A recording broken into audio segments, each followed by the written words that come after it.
לרוץ עם שיער בוער, לנעוץ מקל בדוב גוער, לקחת תרופה שתוקפה פג, להיות בעצמך פיתיון לדג. זו דרך טיפשית מדי, למות כך בוודאי. זו דרך טיפשית מדי, למות כמו טמבל די. להוציא טוסט עם מזלג, להשאיר בחדר תנור דולק, לעשות קורס טייס לבד, לאכול חביתה בת חודש אחד.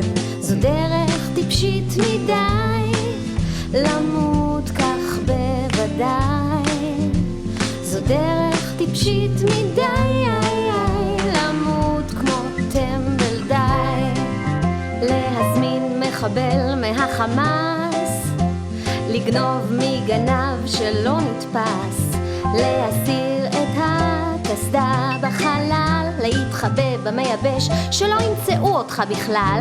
זו דרך טיפשית מדי, למות כך בוודאי. זו דרך טיפשית מדי, למות כמו טמבל די. לשחק עם נחש שלא מת, למכור את שתי הכליות שלך באינטרנט, לשתות שפופרת של דבק מגע. ומה יקרה אם בכפתור האדום הזה אני אגע? זו דרך טיפשית מדי, למות כך בוודאי. זו דרך טיפשית מדי,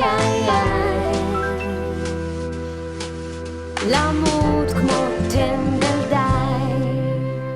להתחפש לצבי באזור של צעיר, לכדרר צרעות בשתי ידיים, לעמוד על סף רציף הרכבת, לעקוף את המחסום שכבר התחיל לרדת, לנסות לחצות ולא דרך המנהרה.